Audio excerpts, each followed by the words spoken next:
So historically, this was the post office.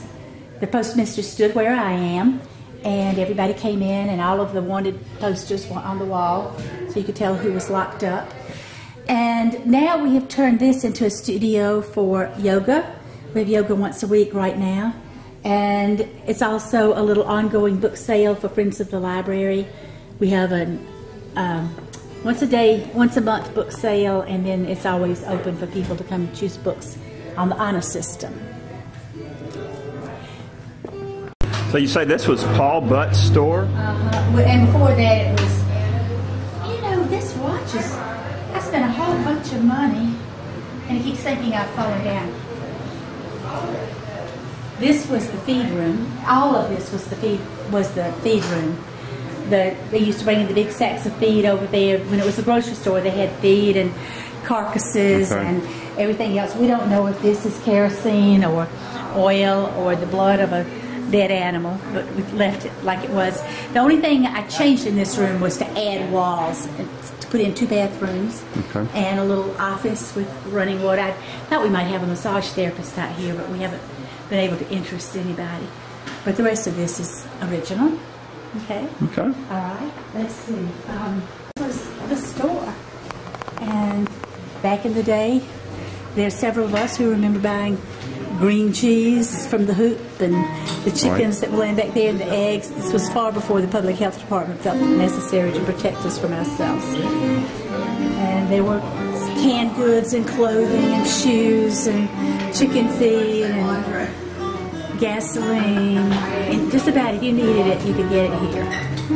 And of course, originally the old railroad ran across in front of it. Right, of course. But that's been gone since 80s. I always said that, and then I thought it was before that even. I don't know. It was early 80s. Let me think.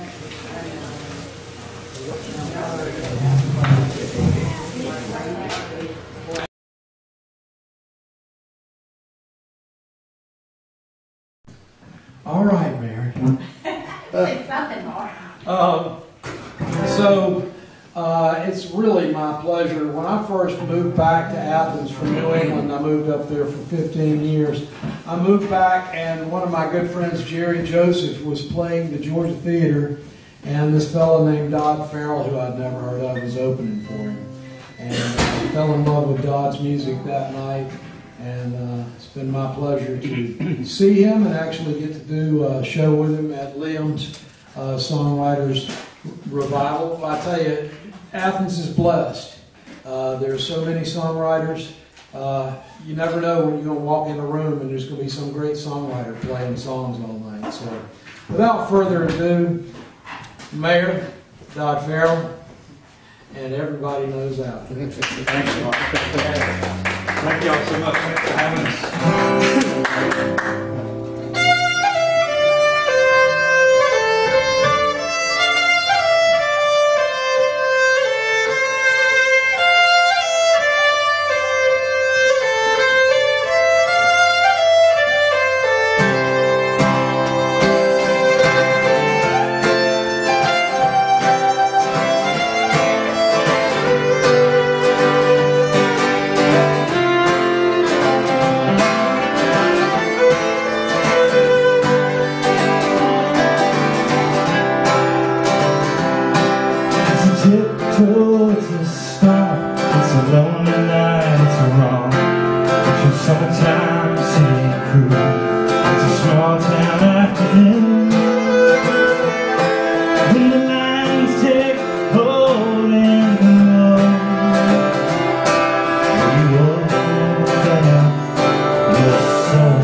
strong, you're strong and beautiful.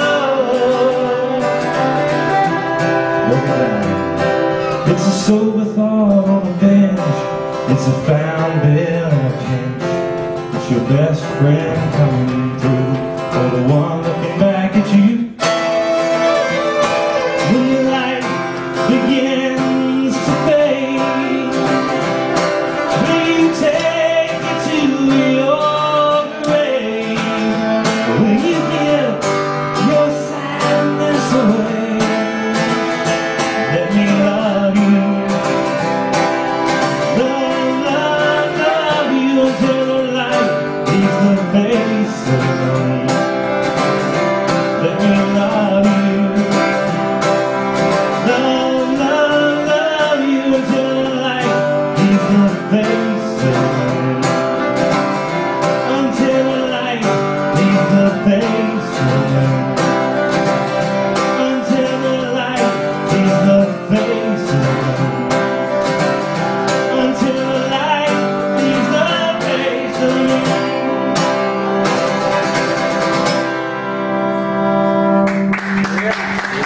Thank you. Fun. Very happy you invited us out here to do this with Liam. This should make for a wonderful afternoon on a cold day. We have a lot to catch you up on, all kind of fun stuff. That song was from a new record we're working on with John Keane that we've been working on for a while. We all got a little busy in the last couple of years, so it's taken a while to make the record, but it's good because the record is just kind of coming on its own terms, which is pretty neat. Not forcing it, not rushing it. We have no schedule, but it is about time to get it out, isn't it? So here's another song off that record. It's called "Can't Be Love."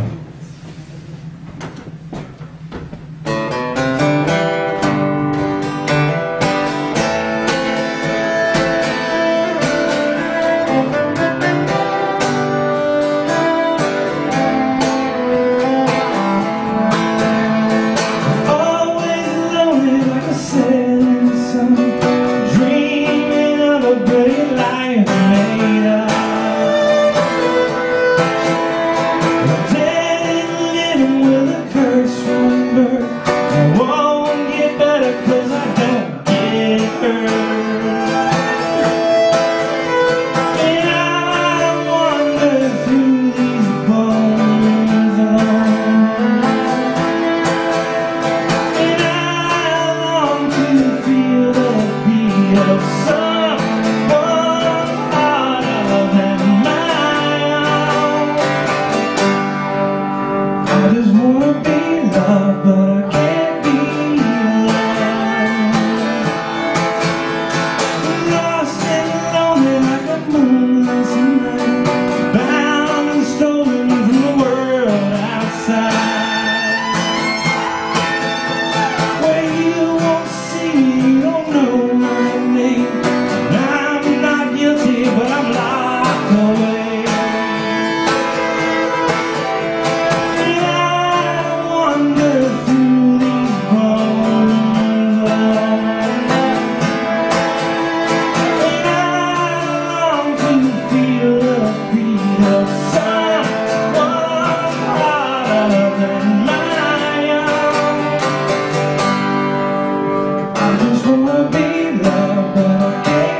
Yes, those are all songs off of the new record, and now we'll play one that is an older song.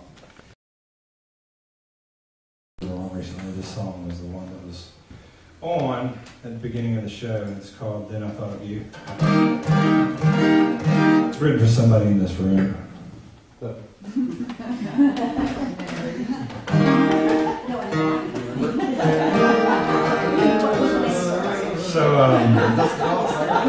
yeah. So, is it sounding all right out there?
This is one. These next two are two that kind of tear me up, so forgive me if I try to get through. And I think I'll leave it there for this first one, but it's called Half Broken. I wrote it, and a lot of my songs that I write, I think they're about something and they end up being about something else. But I actually sat in my studio behind the house one day with our minister at the Methodist Church years ago to back up chewing beer, drinking nothing as a minister. And to get his theological approval on a couple of things. And this one, he told me I thought it was about my friend, but it ended up being about somebody else. So says he, but this is called Half Broken.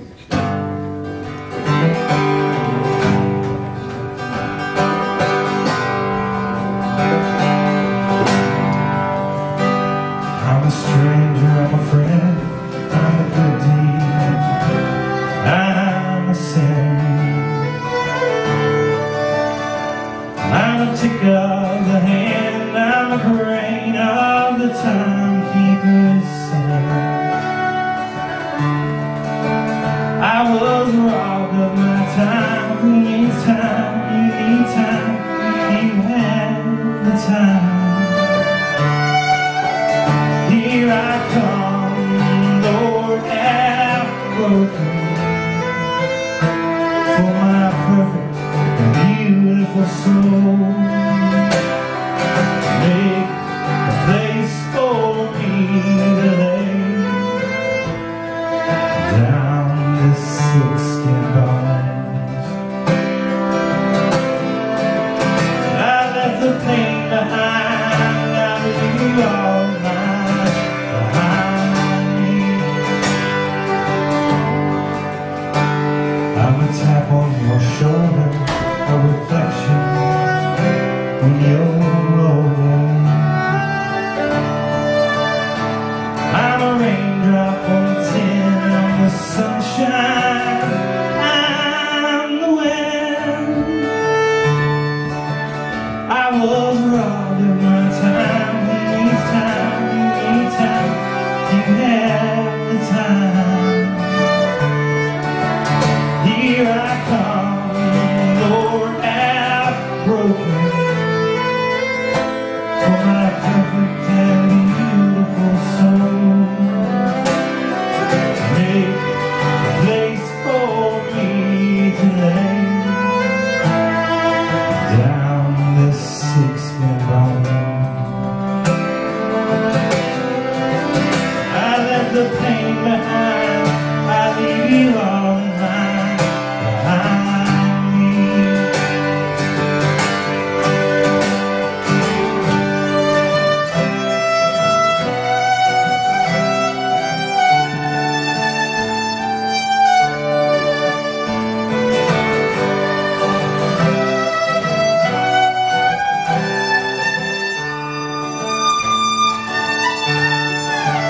I was robbed of my time. Who needs time? You need time.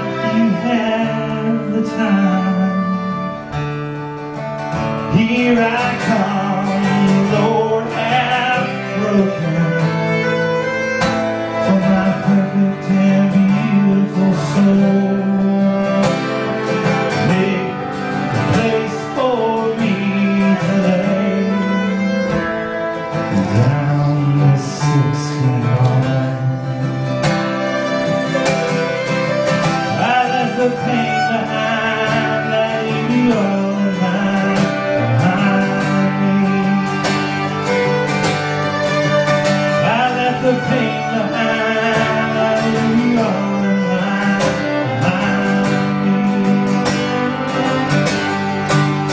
I left the pain behind, I leave you all mine behind me. I left the pain behind, I leave you all mine to find me.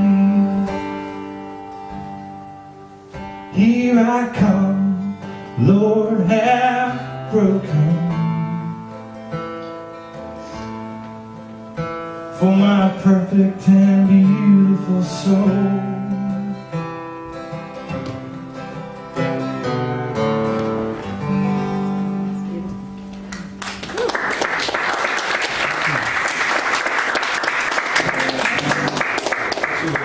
we'll take a little break before the next, that other one, and I'll tell a little story. This is by the Water Boys. It's called Fisherman's Blues.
Let's see.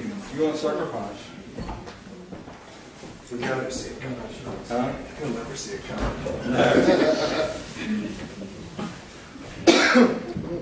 We have some good ones left. Let's do So we'll do this one and Sucker Punch. You know, what time we do the last one? We'll do two.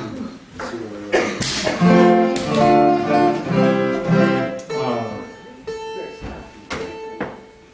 So this is the one that always gets me. And actually, playing Liam's event, Songwriter Night. I told a story about this song and how when I wrote it, this was written after 9/11, and I knew I would be affected by it, and I knew I would write a song about it, but I didn't know it would come as quick as it did, which was just a few days after the event. I was watching Spanish television that morning where I was stuck, and they were showing a more graphic version of the account that morning, a much more graphic version. So I saw somebody leave the building and leave the earth, and that was ingrained in my mind, and I started to hear footsteps. It's a little hokey here, but it's true. Started hearing footsteps in my head, like a hard-soled, somebody wearing hard-soled shoes in an empty gymnasium. And sat down on the sofa that I write a lot of my songs on, picked up the guitar, and 5 minutes later, this song was done and footsteps stopped. To say that it was sent to me and I grabbed it out of the air was an understatement. And I've said this at your event. I was so removed almost from my own process that I'm affected by the song when I play it every time.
We'll certainly keep spreading the word in Winterville.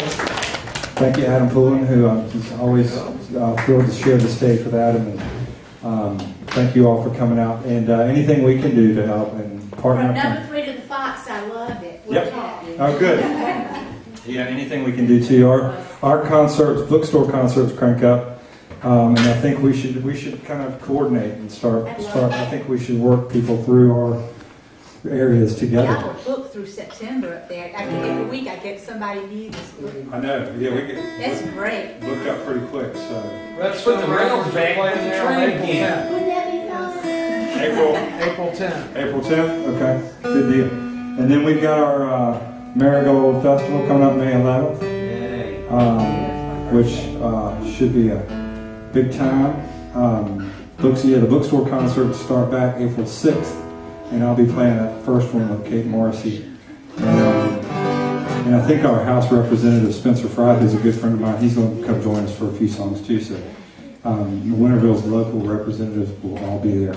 And we get the senator and the governor there too. Thank you for having us. We'll finish with this one. The first little bit we did not write, but the bulk of the song we did.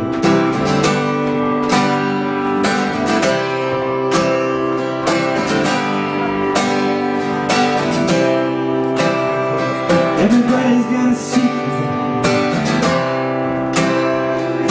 something that they just can't fake. Some folks spend their whole lives trying to keep it, carry through a step of take. So one night we just got loose, so let it drag them down. With no ask questions, it looks too long in your face. There's a darkness on the edge of time. There's a darkness on the edge of town.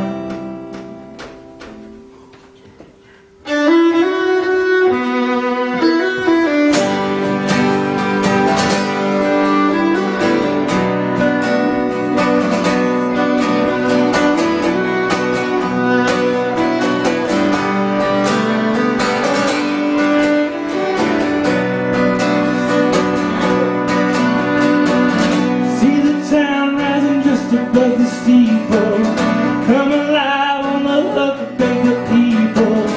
See the streets steal your feet and slowly turn to quicksand. See the lights of the night warm and hollow, punching holes in your life for tomorrow. They never come, they only run cold for you. It's a sucker punch time. To the ground, kick you in your town.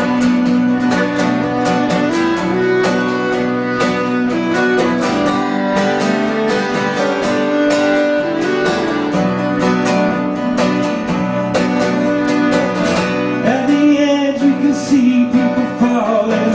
It's wasted time, rocks forgotten dreams to sleep. It never comes, it only runs cold for you.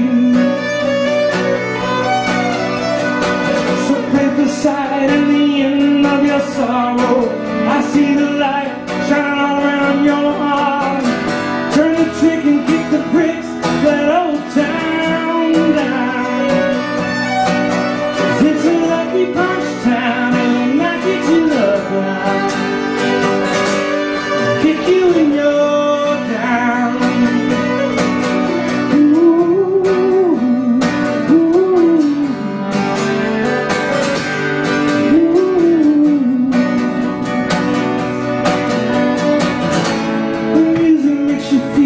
Your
We got stuff to say with you.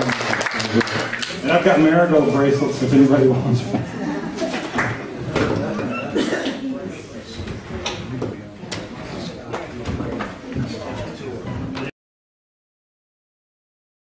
Last year I've written a whole other album, so I'm going to try to integrate a little bit of them, but we're going to try to do something different than just do just the trio, no guests this time, because the last album that we put out, we had 20 guests on, including Mr. Poulin and Scotty Nicholson, and Fester Haygood produced it. Get out and support local musicians in the Athens area. You have no idea how lucky you are to live in an area like this where there are so many great musicians and songwriters. It's not like this all over the country. There are deserts, wastelands where there's no music at all. And so we're very privileged to live in this area. We're going to get Liam set up here and get him going in just a second. Mary, do you have anything else to say? Don't forget to put some money in the basket. There's a basket over here. Please do donate for the musicians. Other than that, no, just glad you're all here. Wow, she didn't have much to say. That's a first. Well, I interrupted before. I didn't realize. No. Tell him now. Oh, no. Okay. Did I need to say more? No. I'm not used to having cameras. Oh, okay. Luther King Day of Service tomorrow. If there's anyone who wants to put on their warm clothes and join, the Democrats are going to be meeting out front, the Wolfskin Fire Department is going to be meeting somewhere, the Quakers are somewhere, or you can form your own little group. But if you will go and do some real service and come back, Lynn back here. Did you say the Democrats? The Democrats. All four of them? I mean, yeah, 5 of them. Oh, okay. But we have invited the Republicans and Independents and the Christians to come to I'm on the Democratic Council in Jackson County, and me and that guy get together once a week. Anyway, Glenn. Since Liam's got the microphone, I'm going to let him do the talking. Thank you, Mark. What a pleasure to be here today with such a nice group of people, and following Dodd and Adam is a real privilege. We've been here a few times before. It's always like coming home here to Nouri. We love the place. We love you. We love Skippy the chef. And he brought Rebel with him today. Yeah, that's kind of nice. But this is my partner, Jason Elder. Good afternoon, good evening, good morning, good night. Pleasure to be here again. Thank you, Mary. My real name is Liam Brian John Jeremiah Casey Aloysius Parke. We're going to do a song called I'll Be Me.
I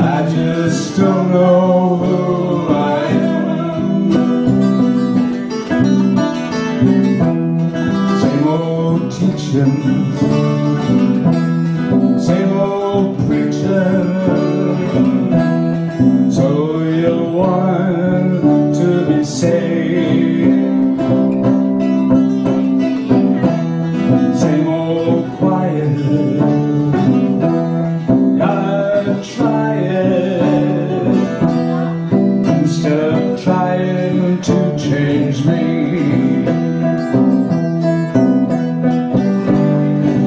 I just gotta have a change. Can't you just let me be where I'll be me? Nobody really knows. I don't even know myself. I know my name, it's still the same. I just don't know who I am. Same old season, never reason why you trying to be my friend. Same old station, no information, nothing ever happens to me. Nothing happens to me. Nothing ever happens to me. But I'll be me. Nobody really knows. I don't even know myself. I know my name, it's still the same. I just don't know who I am.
No invitation.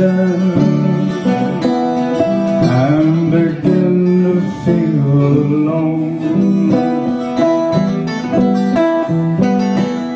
Same old faces, same old places. I just gotta find a home.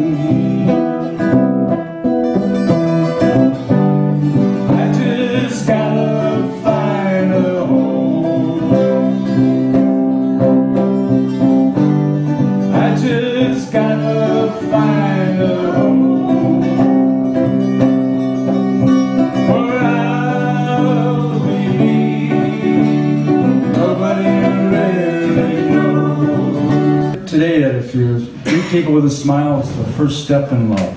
Isn't that a great idea for a song? Greet people with a smile, it's the first step in love. because you don't know when love's right around the corner.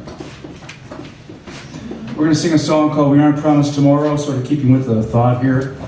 Originally, this song was called something else, like a lot of other songs. And this is... We see with Liam's songs, all the loved ones eventually seem to lead to divorce. Yeah. I'm writing a new song called... I've been married 3 times, okay? And I've been married to the same woman. And I wrote a song about this, and I haven't sung in public yet. But it's basically, the concept is that I've been married to the same woman 3 times and they don't even know each other. So think about that a while. It's called We Aren't Promised Tomorrow.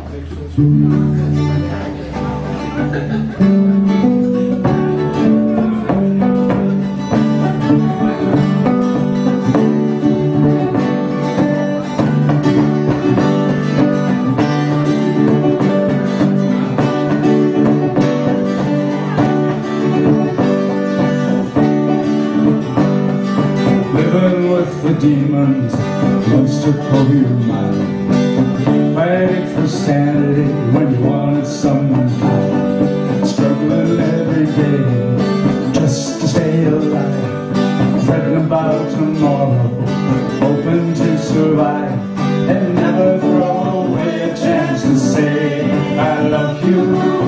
No one has a lease on life, and we aren't promised tomorrow. Live every day as if it were your last, and never throw away a chance to say I love you.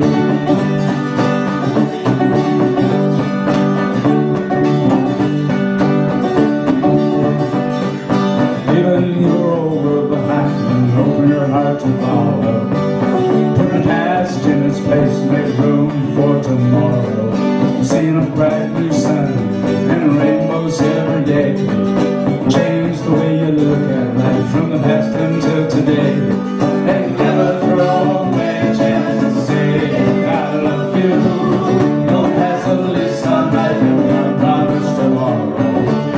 Live every day as if it were your last, and never throw away a chance to say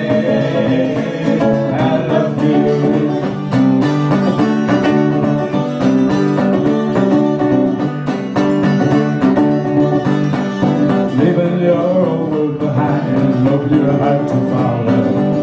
Put the past in its place, make room for tomorrow. Seeing a bright new sun, rainbows every day, and change the way you look at life from the past until today. So never throw away a chance to say I love you.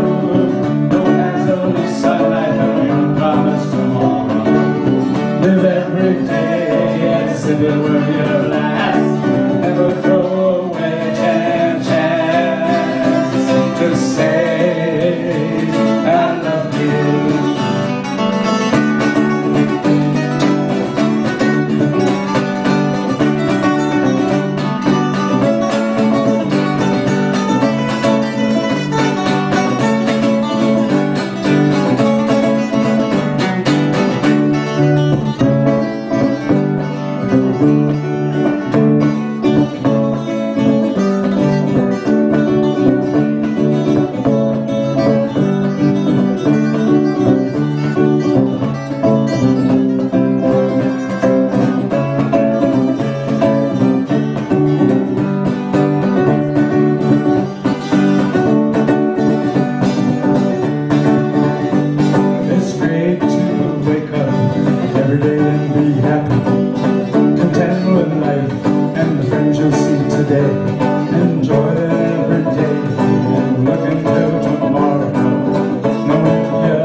I found out he was no longer with us, man, what a bummer. I tell you, my heart was broken, man, seriously. But it's called True Love Never Ends. And there's a little brother called Wilmot.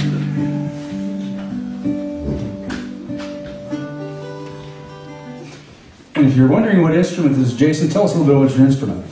For those who are curious, this is called a orco.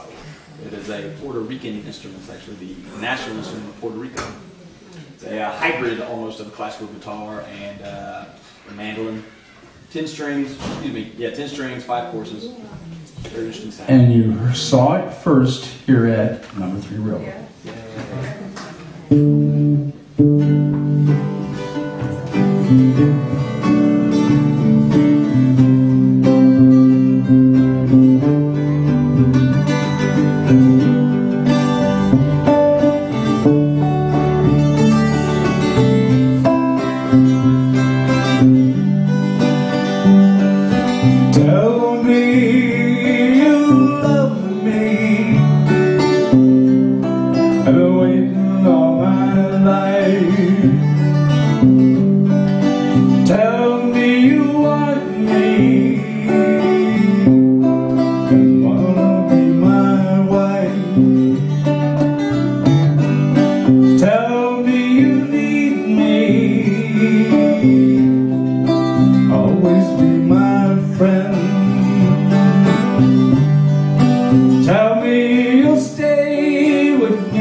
Tell me you love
Thank you. Thank you very, very much. And 9:30. Which has changed titles twice already. And if I can find it, okay, here we go. Originally called The Young Rover, my Irish roots. One of our bands is True Born Sons, and the other band is called Repent at Leisure. We've got a little Irish in our veins. But now called No One But You.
Not to put a label on something. I always wanted to be a gypsy when I was a kid. I thought one day I'd wake up and be a gypsy. It never came.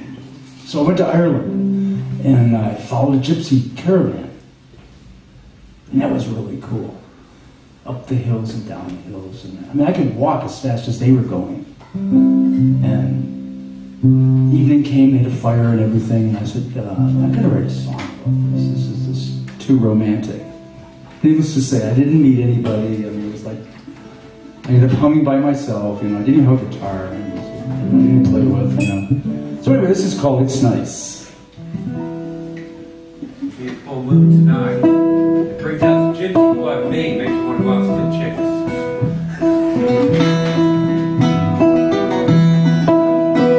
It's nice to have somewhere to go. Whenever you're lonely and feel alone, it's nice to have someone like you really love me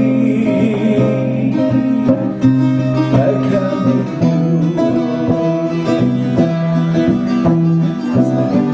You help me find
Thank you.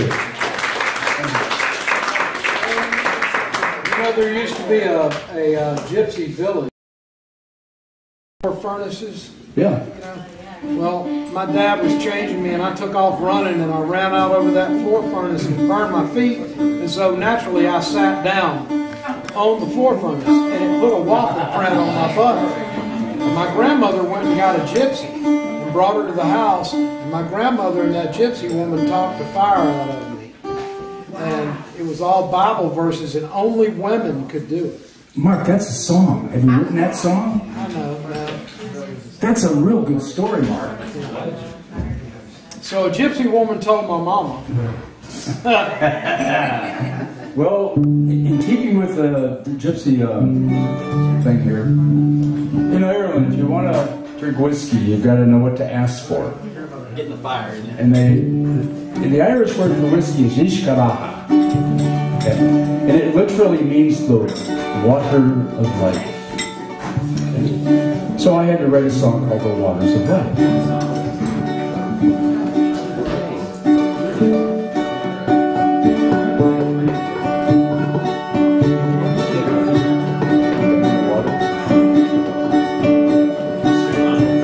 Remember the first time I tasted your pleasure. It sickened me so I never took much pleasure. But being the lad, seeking adventure, the waters of life are my utmost treasure. The waters of life giveth and it takes, and brings a man much pleasure, but it causes much ache, and it soothes the soul and eases heartache. The waters of life, that's all it takes.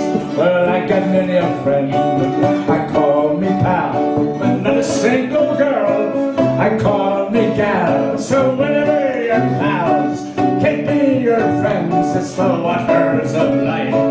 You can depend. The waters of life giveth and it takes, and brings a man much pleasure and causes much ache. And it soothes the soul and eases heartache. The waters of life, that's all it takes. So if you're from Belfast or even Dublin town, when things are short, they'll always be around. Whether Catholic or Protestant, in spite of all that strife, depend on J&D. For the waters of life, the waters of life, give it and it takes, and brings a man much pleasure that causes much ache, and soothes the soul and eases heartache. The waters of life, that's all it takes.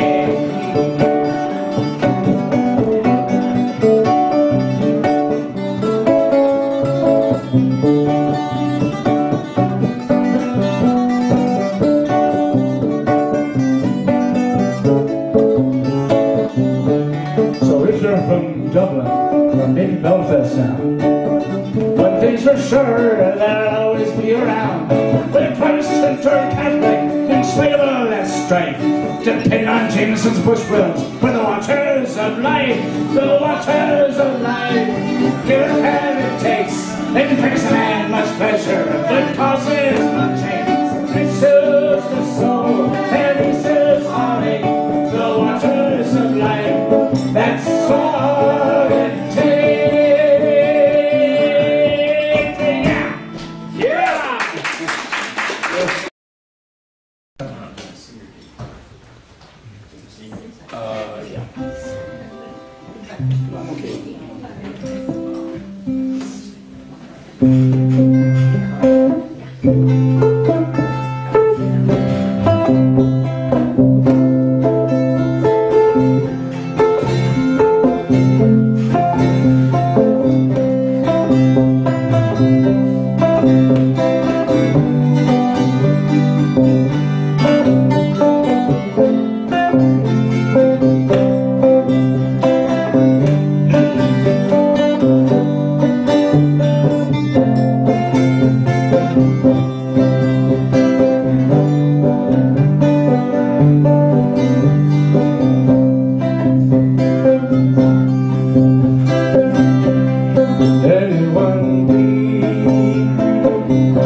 baby girl. Here's your family. Mom and Dad makes 3, and 2 more waiting at home.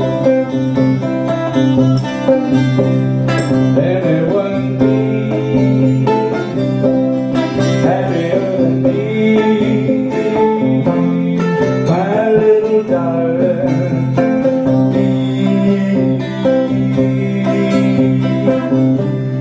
Today's your day. You were born today. I just heard him say your name's Eve. Welcome to your world, my sweet baby girl. It's your family.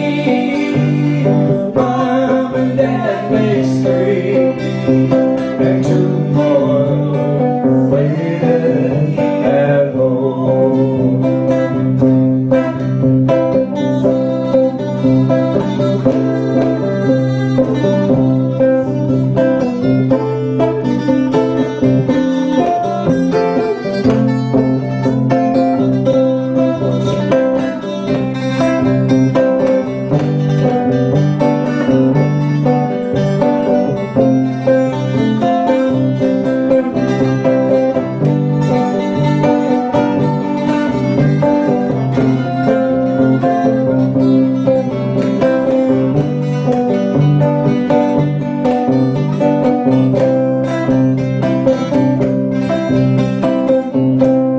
My little darling, can't wait to say hello.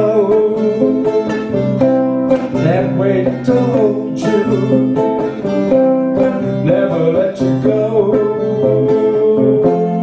We've been waiting forever for you to come on home. Now the wait is over, and it's time to take you home.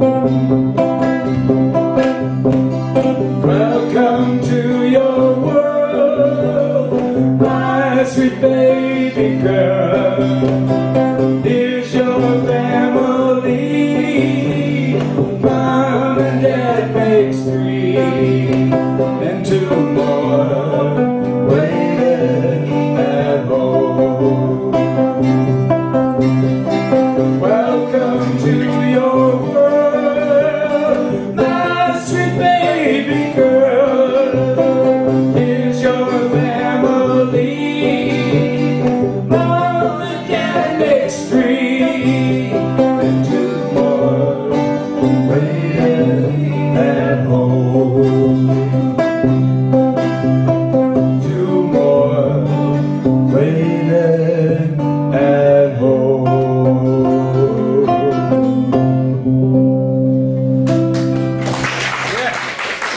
Thank you.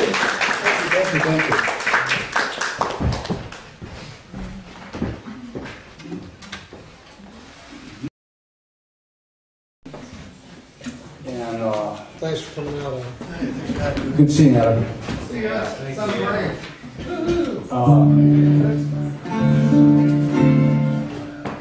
Songwriting is kind of a funny thing. Sometimes it's just right there and you grab it, like Dodd said earlier, and you write it in like 5 or 10 minutes and you got the whole darn song. And other times, you write something down and you don't touch it for years. And then all of a sudden, you feel like finishing it, you know? So, this is called Be My One.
lay beside me.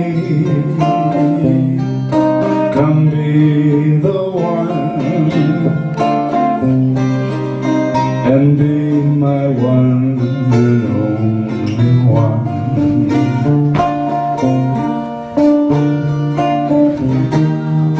The days are long, nights linger longer, since you've been gone and I'm alone.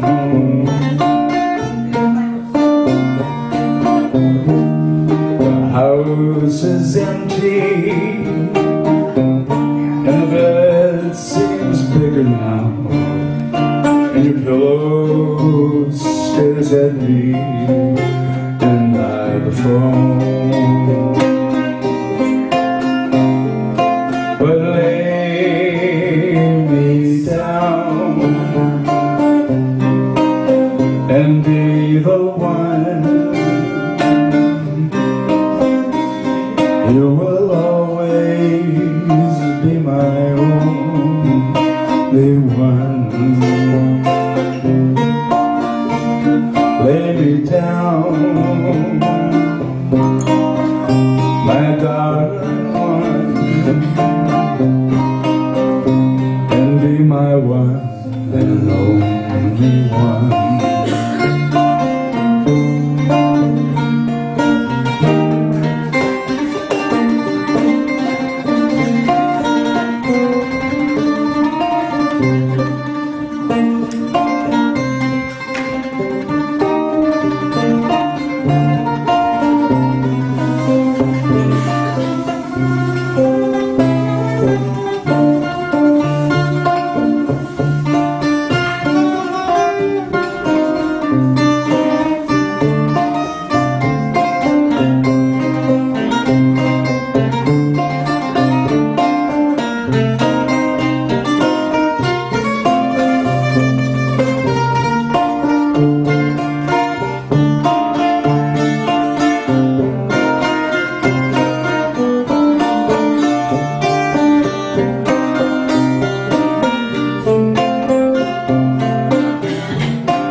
From the Paige show.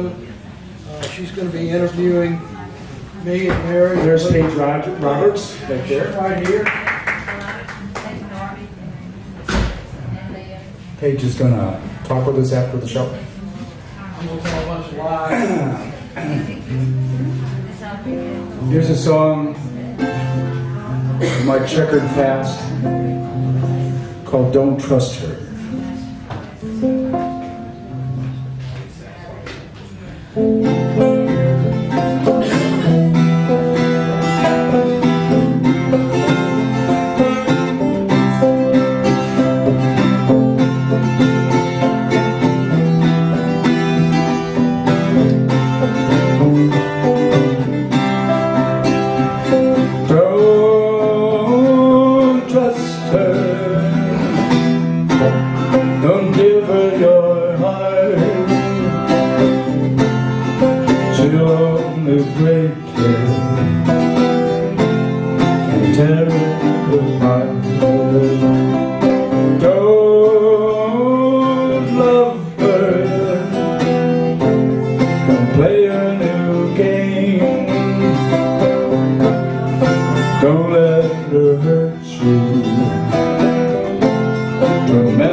to say that we're through. Don't believe her, don't listen to lies, to tell you some stories and make you cry. Don't trust her, she'll steal your heart and keep it forever, not in her heart. Da-da-da-da-da, da-da-da-da-do, da-do, ba-da-ba-da.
Thank you so much. We got one more for you. Oh. Some crazy games? Okay. This is another one of those songs that my own experiences have helped write the song. This is called Them Crazy Games.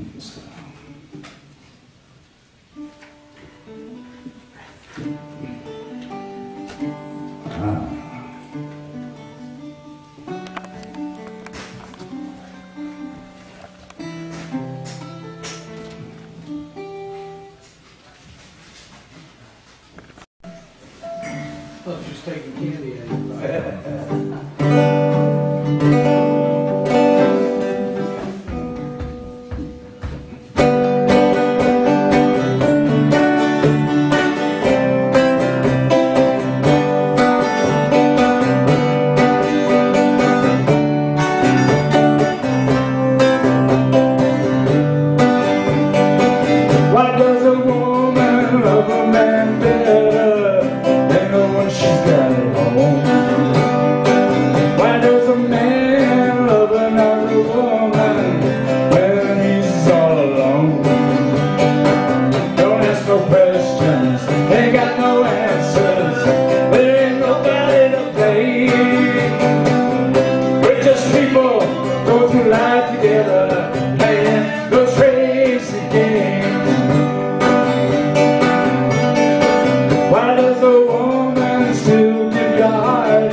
no matter how hard she tries.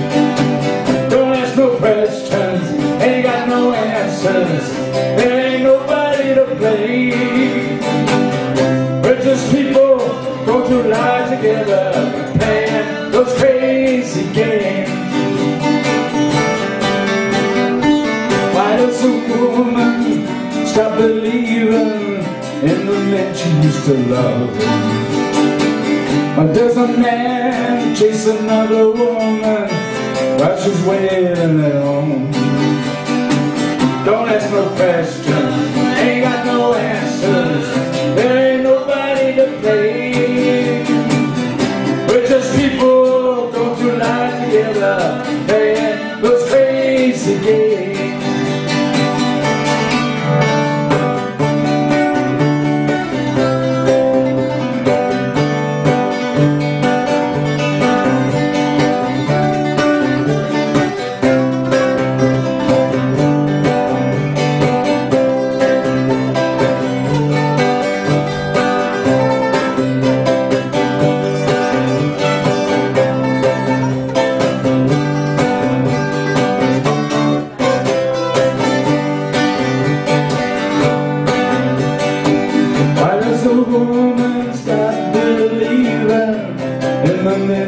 To love. Why does a man not believe his woman when all they both want is love? Don't ask no questions, ain't got no answers. There ain't nobody to blame. We're just people going through life together, playing those crazy games. Don't ask no questions, ain't got no answers. There ain't nobody to blame.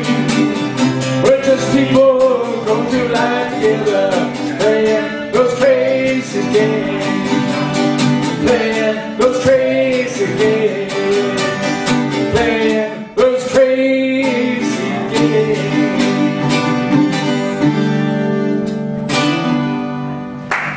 Woo! Thank you so much for coming out. We enjoyed your company. Come hear us around town. We play as Trueborn Sons and also Repent at Leisure, and we do a little duet stuff occasionally. We like doing that too. So come on and see us. Jason Elder. Thank y'all very much. I'm Quattro. And I'm William Parke. Thanks so much. Thank you, Mary. Thank you, Skippy. Most of all, thank you, Mark. Very well. Ask us to come back. Woohoo! We would love it. Absolutely. I'm trying to get finished with all the folks that haven't played here yet, but yet another great revival out here. Let people know what they're missing, because I'll tell you, we have a great time out here on Sunday afternoons. I'm going to do a couple of vocals here. Didn't bring my guitar today, but got some social relevance. Oh Lord, won't you buy me a Mercedes-Benz? My friends all drive Porsches. I must make amends. Work hard all my lifetime, no help from my friends. Oh Lord, won't you buy me a Mercedes-Benz? Oh Lord, won't you buy me a color TV? Dialing $4 is trying to find me. I wait for delivery each day until 3. So Lord, won't you buy me a color TV? Oh Lord, won't you buy me a night on town? I'm counting on you, Lord. Please don't let me down. Prove that you love me and buy the next round. Oh Lord, won't you buy me a night on the town? Everybody, oh Lord, won't you buy me a Mercedes-Benz? My friends all drive Porsches. Paige, are you going to start with the musicians so they can go home? Or? It's just for Let's go ahead and get started. All right, I need to get home. I drove till 4:30. I hear you, and I live pretty close to you, and I'm going to be closing up anyway. I have to stay, so. Dodd, I can't thank you enough. Thank you for having me. And the one thing I'll say about these grants is the one thing that has resonated for me, which we're trying to do anyway, but it really resonates with everybody that has come out to help us, is that we're reaching out into the rural areas with the arts. Right. And so are y'all. That's So what y'all we're are those extra fingers and arms and hands that are reaching, away from Atlanta and Athens, because a lot of people from Arnoldsville and Oglethorpe County and Winterville are not going to go to Athens for anything. Not even Athens, much less Atlanta. Right. So we are reaching people. When you can reach an untapped group of And people, sooner or later, they're going to grants- start coming. And there you go. At some point, if you don't mind, I'm going to call you and maybe you and I can sit down Sure. and talk a little bit more about all this. I'm in the deep of a lot, so. Okay. Thank you so much, Don. Thank you. Thank you, brother. Yeah, y'all have a great And weekend. especially Fisherman Blues, man. You blew it. I've never heard anybody cover one No. of those. Never. I've been doing it for I love yeah, those right guys. as soon as I came I love those guys. All right, see y'all. Thanks, man. Thanks for having me. You do edit this stuff, don't you, Mr. I do. What do you want to do? I did it. What do you want to do? I know how to edit there, Mary. Where'd Jason go? What do you want to do? How do you? I don't think we're gonna buy what we have, And I'm nationwide, actually, I'm all over. So, yeah. But, I guess we'll start with you, or we can go back and forth. This is my partner, Jason Older. All right, well, you can start is getting each other, maybe just tell about yourself. We can go from there. How you met. Yada, yada, yada. Are y'all using the mic? So we'll start with, Yeah, is this on? yep, that's all. That should be on. Well, hello, Paige. Thank you for hosting. My name's Jason Elder. I'm from Athens, Georgia. I just turned 40 on Wednesday. Oh, man, you didn't tell me. Dad, 40 years old. Officially, whatever that means. Well, congratulations. Thank you. I appreciate that. Happy birthday to you. Happy birthday to you.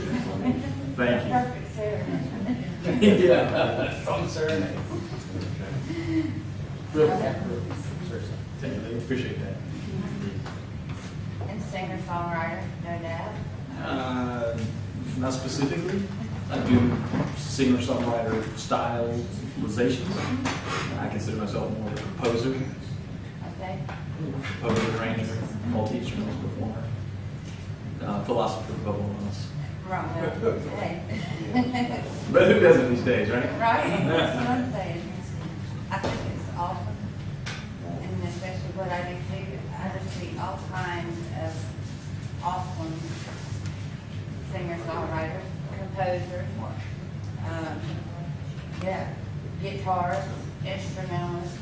I've met all kinds, and I just think it's awesome on what y'all do. So, yeah. Now, in keeping with the venues, local venues, I know that y'all do a lot of shows at the festival. Do you want to talk about that? We've done personal shows, we've done different band shows, we have several bands.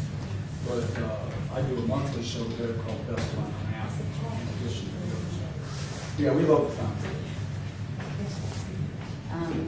Liam's the host of the Best of Unknown Athens. Now, what, fourth year? Fifth year? 4 years and 200 performers. The longest running show? Yeah, Right. I think we have the longest running show in town. Awesome. Yeah, longest regular running show this No. singer-songwriter. How many people have you had on one show, Liam? Well, we usually have anywhere from 4 to 6 people on the show. At one time, taking the stage together, singing one song at a time, each person, and passing it on to the next person. And we talk about the music before and after this performance of each song. And we get a real insight into the workings of the song, the rationale for writing the song in the first place, and where it came from, and exactly what they're thinking when they're singing it. Because we ask them almost anything. That's me. I love the stories behind the song. Yeah, I mean, because there's always a story. behind it. You would think if there isn't that story, I mean, what would you think? There wasn't a story behind There's the always song. a story. Yeah. Sometimes it's not true. Sometimes it's a bunch of bums. And other times it's the way you wish things would be. But, you know, Right. and a lot of times it's a gift. The very best songs are a gift. Just grab them over the ear.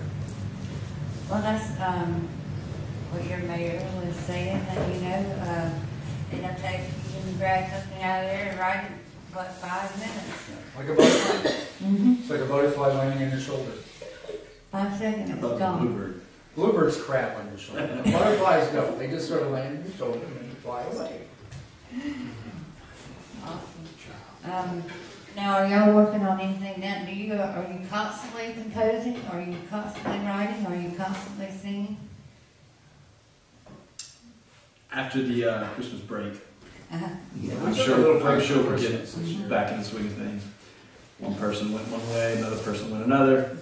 Hard to get gigs, hard to get rehearsals set. But I'm sure after the settling down of the new year, things will get back. Well, we needed a little break. We've been kind of busy. So we took a little break and now we're recharged, ready to go Really again. good. Yeah. But yeah, we rehearse on a regular basis, once a week, sometimes twice a week. You know, we do a lot of stuff like that, you know. What about studio time? Well, Jason has a studio and he uses his studio. So he's got everything you possibly need. Oh, you can always have more. Right? It's a collection. Over Christmas, this young man got $10,000 worth of equipment for about 10 cents on the dollar. Wow. He's a good shopper. So his studio's got as much as it's had up to date, and he has aspirations of more stuff, I know. Wow. It's coming. Talk about a few of the instruments you play. You play all sorts of different stuff. Sure, since Liam prompted it, yeah. I originally started on piano, but from there, everything becomes a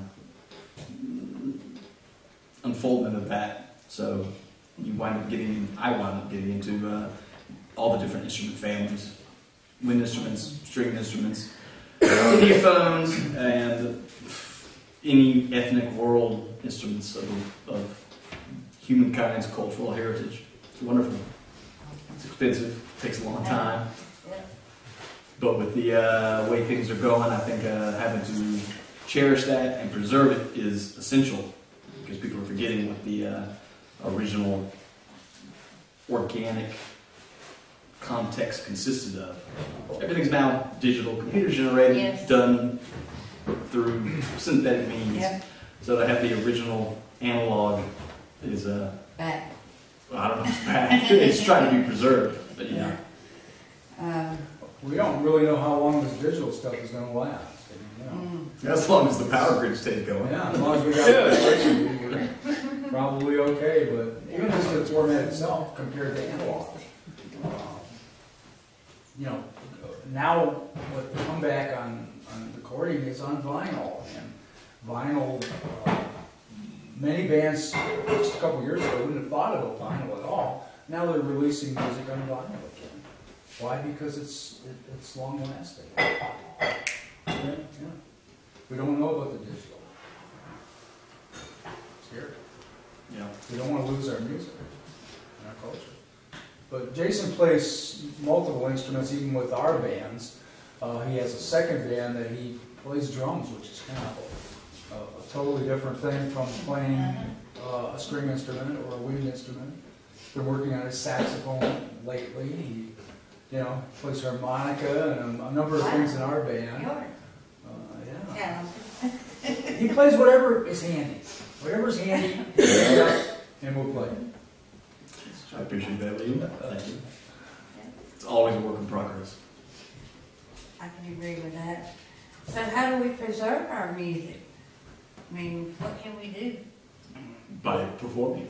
Now, there's things like this. Intimate venues that, 30 to 50 people who come and remember the way it used to be, where you could hear more local music instead of supporting the millionaires out there that are fed by the different industries that make them millionaires. And I saw a little post on Facebook the other day about they remember when you didn't have to be beautiful to be a good musician. You know, now you gotta be, you know, a poster child, if you will, of beauty, male or female, to make it in the music business. Who cares? I think it applies to everything, whether it's literature, art, music, politics. Keeping the genuine connection between people going, which is different from the system that seems to have now been propagated. This cold, mechanistic way of living, which turns everything into a commodity and reduces everything to a lowest common denominator. So you fight back by doing the natural, original, unperverted expressions in whatever format it is. Yeah. That's good stuff. I don't want to put it in his mind. Well, what do you think about our coming up, our next generation? I mean, they're going to have a huge part in preserving our music as well. Well, they're going to be writing songs with hashtags and, and other stuff in there where you can't. I mean, guys in our generation are younger, who are not Generation X or whatever. Right. I mean, these kids can't even write cursive nowadays. And you know, I'm a genetic genealogist as a hobby, and study my family tree. And I look at documents in different languages, and I have to read them because they're all cursive. And, you know, and many of them are in Latin, and there's no French and German besides the English, or Old English. I've seen some Old English documents around the time of Chaucer, and it's harder than heck to understand that. But nowadays, because kids don't write cursive, they have trouble using even an analog phone. Where you have, they don't know what the rotary dial is. They don't know what the push button thing is. And, yeah, it's kind of discouraging, if you will, that our kids know so little about some things, and yet they know everything about electronic stuff. Yeah, I don't know how Their that. cell phones, they're computer literate, all this other stuff. That's it. You ask them about history or songs we write about the Irish or the struggles the Irish have had, and they don't know that. Younger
people in Ireland know.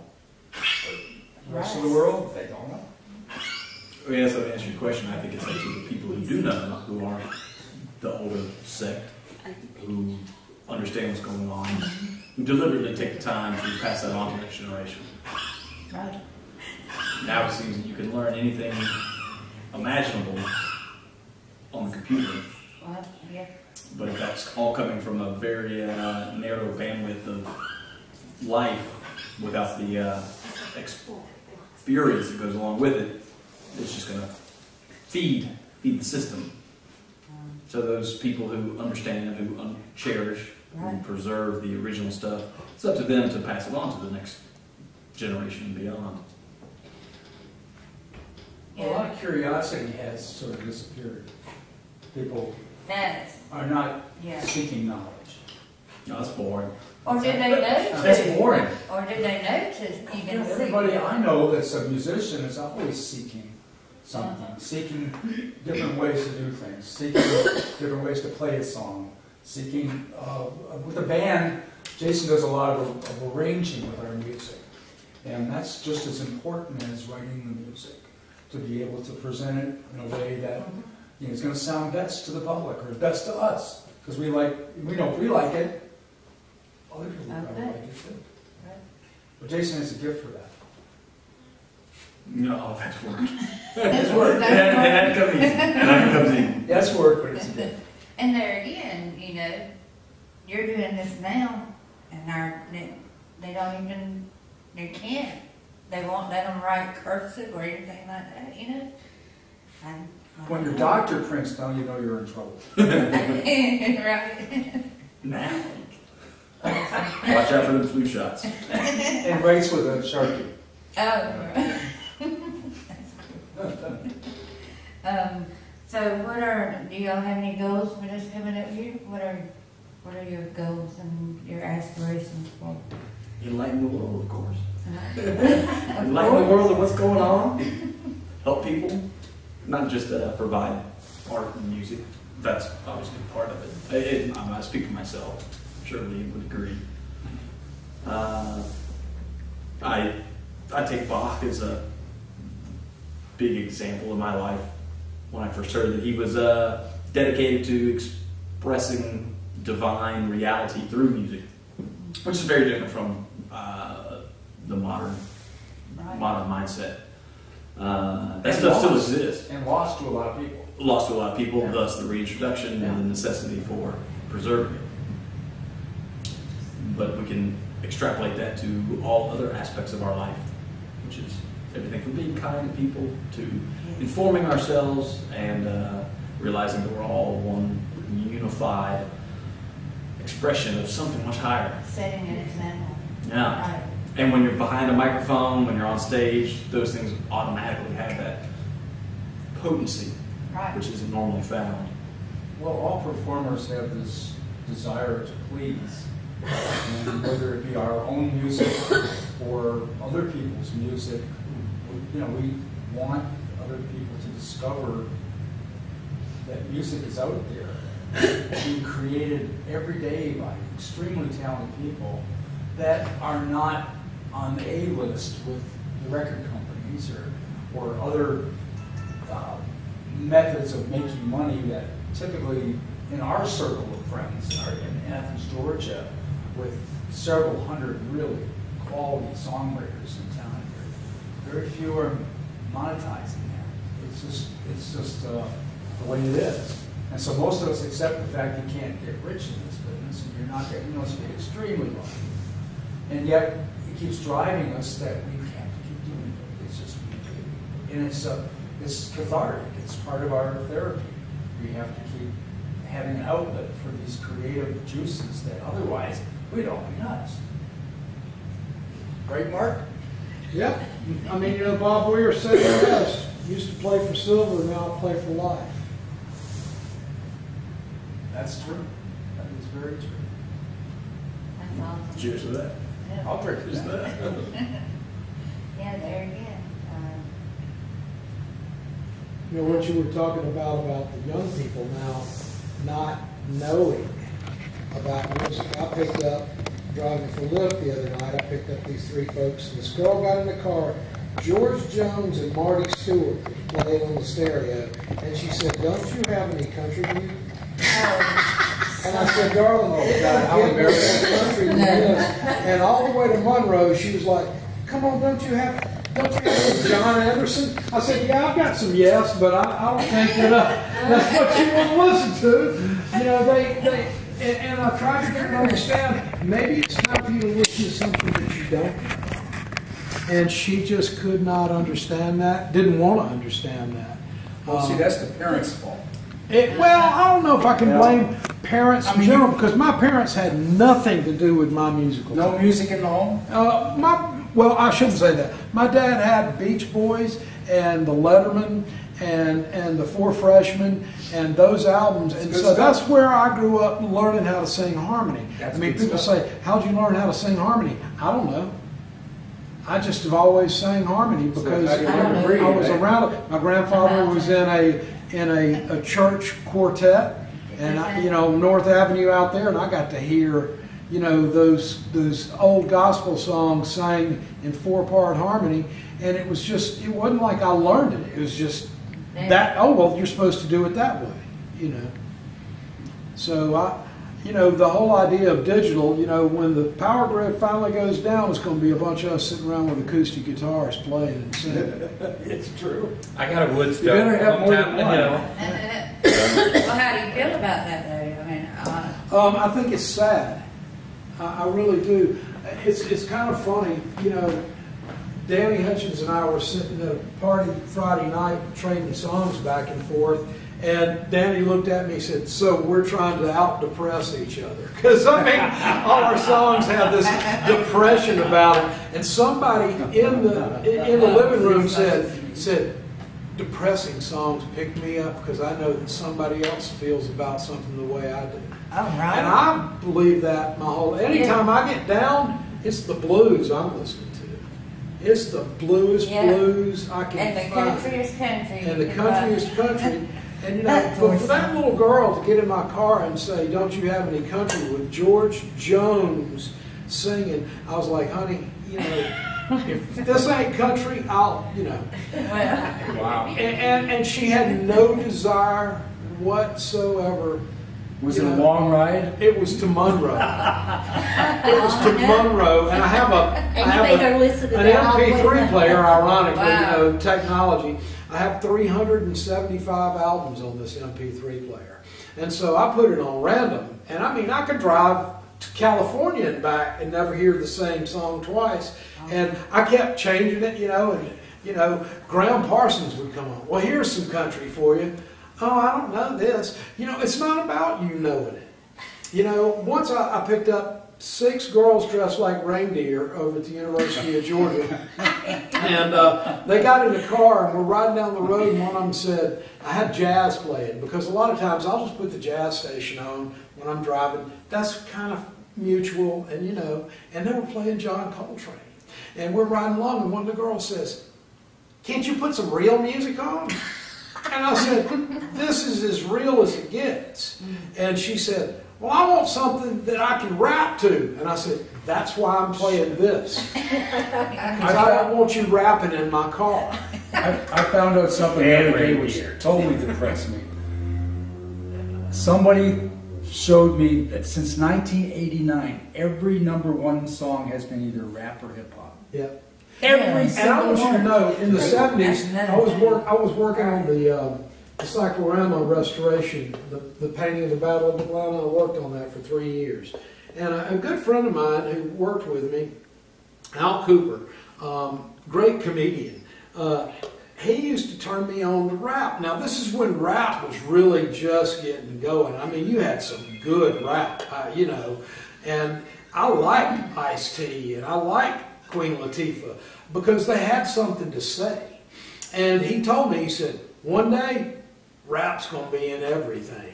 And I was like, "You're out of your mind, man. This ain't never going to be in everything." Man, it's in everything. I mean, even some of this, what they call country now, it's really a rock band with a rap, somebody rapping with a country accent. Because that's what a lot of this new country is to me. They're not singing. they're rapping the lyrics, and they as long as they can get down low and point to everybody like this, everybody throws their hands up in the air and acts like it's the greatest thing they've ever seen. And you know, a friend of mine and I constantly talk about how lucky we were to grow up during the period that we grew up. I mean, the only other era I would like to have lived in was the 30s in New York City, so I could have seen Bird and, you know, and all those folks. But the fact is, I did get to see Ron Carter and Elvin Jones and Miles Davis. And I also got to see the Grateful Dead and the Rolling Stones. And, you know, we lived in a very wonderful era of music that our generation got to grow up in. We didn't do a good job of raising children, but we really did enjoy music. We listened to too much music. Well, we're busy listening to too much music. Came on to our era, and we got to listen to that music in with AC/DC and Hank Williams Jr., you know, on both levels. I prefer senior, but you know. Well, I do. But I know what you're saying. And honestly, what's really interesting is that, you know, I just got the new Buddy Guy album, and it's the best album he's ever made. He's 82. Wow. It is, I mean, I've got every one of his albums, and far and away, this album, I didn't take it out of my CD player for a week. I mean, it's just, and it's all about, one of the songs is, when I get to heaven, they probably won't recognize me because I won't be blue anymore.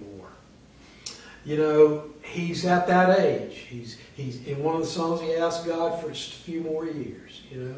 But all of his friends are gone. All of them. They're all gone. Muddy, you know, BB, they're all gone now. And I think that one of the things that inspires me to write the way I write is because I want to preserve that style of music. I mean, I never knew how much Robert Johnson had influenced me till I started writing songs. And somebody would say to me, "Man, you got a lot of Robert Johnson in you," and I didn't even realize it. You know, it's just it's there, and we have to preserve it. But it's organic. It's not something that you can preserve on Facebook. You can turn people onto it, you can share music and all that, but until they sit in a room like this and hear somebody playing an acoustic guitar singing the blues or singing country music, you know, you can't really convey that to someone. They have to experience it for themselves. And a lot of the folks that I give rides to and Lyft have no desire whatsoever to experience. Listen, you know, think about what we grew up listening to. My God, I was going to a skating rink when I was like 8 years old, and there were still Elvis hits. Every Elvis hit that came out, they were playing at the skating rink. They were still playing Hank Williams Sr. at the skating rink. And so I feel privileged that I got to live during that time when music was just like a salad. I mean, it was just everything. And now they want to focus into this, you know, I'm not going to call it garbage because all music has merit as far as I'm concerned. But it doesn't have soul. No. No. And, you know, a lot of people think, well, soul, Aretha Franklin. No, man. Jerry Garcia had soul. You know, I mean, it's all about the soul in music is from your spirit. From the heart. From the heart. And, you know, stealing the songs, you know, or grabbing them out of the air and that kind of... Every good song I've ever written didn't take me more than 15 minutes to write. If it took me more than 15 minutes to write, I usually don't finish it. And I believe in the Akashic record, the Hindu Akashic record, that all knowledge is stored somewhere in the universe, and all music is stored there too. Well, we learn to tap into it and somehow we just sort of learn how to do this. It's not something that we really did ourselves. It's just something unconsciously. It's like if you're listening for a hummingbird, and you're listening and listening, pretty soon you see a hummingbird. Yeah, you know. And it's the same thing with music. If it's in here, you're hearing things, and all of a sudden, it just comes together. And it's like, before you know it, you got a song you really like. And the first song I ever wrote is called Sandy. It was about my cousin Sandy, who was dying of bone cancer. And I had the flu, and it was coming down to it. She'd been sick for 3 years. Wow. And she lived in Miami, and I was up in Boston at the time. and there was no way I was going to get to see her. But she is the person who, when I was growing up, she was the first person I knew who went to college. She went to Columbia University, became a nurse, and then disappointed her parents by becoming a flight attendant. And she was a flight attendant during the period when they got hijacked to Cuba a lot. She got hijacked to Cuba 3 times, you know. And so I was talking to her on the phone, and I was sick, and I just started playing the guitar. I had 5 chords I could play. And she said to me, because she used to write me these letters, and I loved to get these letters from Sandy. And she said to me, "You haven't been on my pen, but you've been on my heart." And once I hung up the phone and stopped crying, this song just was there, complete. It's kind of a Springsteen song because she was from New Jersey. And all those influences, that's the thing that I think good songwriters tap into, is that it's all of the influence. You know, my song Chosen Few, I wrote it, famously people have heard me say that I wrote it standing next to the cantaloupes in Kroger. It's a combination of a bunch of different things. A friend of mine, when I was suicidal, took me out to this guy's grave. And a guy had committed suicide in 1987. That's the year I left to go to New England, before I was a songwriter or played guitar or any of that. And, you know, he said, "You know, man, look at that date, 1987. That's right after you moved up to New England. What have you done since 1987? And I just was dumbfounded by that statement. And he said, "You know what he got to do? He got to lay here and watch the blue sky go over his head every day. That's what he got to do." And so I was there in Kroger, and there was a refrigeration unit that was having problems, and it was going, and I thought, that sounds like Robert Johnson. And all of a sudden the song came to me, and I literally had to take my phone out and write it down in the notes. And I got home and sat down with my guitar, and that guitar played that song. I was like, well, I think it's an E. And I just started playing, and 10 minutes later the song was finished. And I have to give Robert Johnson credit for that. And Bob Weir, because I'd heard a story about Bob and Mickey Hart being out in the desert doing LSD, and they heard a train way off in the distance. And the train was going, and Mickey started pounding out that rhythm of the train, and Bob wrote The Greatest Story Ever Told, which is a great Grateful Dead song. You never know when it's going to hit you. But when it hits you, you better be paying attention. Well, so many of these songwriters that we see that are making it, like in Nashville, and again, I'm no expert at all.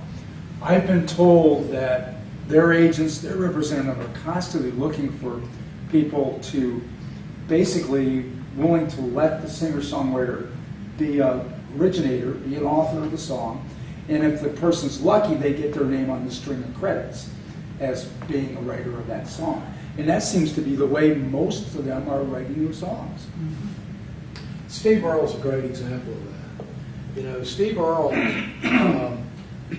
you mentioned Steve Earle to most people out here, they have no idea who he is. Is he a football player? Yeah. But he's just put out 2 albums, and one was called Towns. It's about all over Towns Van Zandt songs. Sure. The other one's called Guy, and it's Guy Clark. That's the new one. And you listen to him playing Guy Clark songs. The Hollies got Guy Clark, or am I thinking of somebody else? No, Guy Clark, the Texas country singer.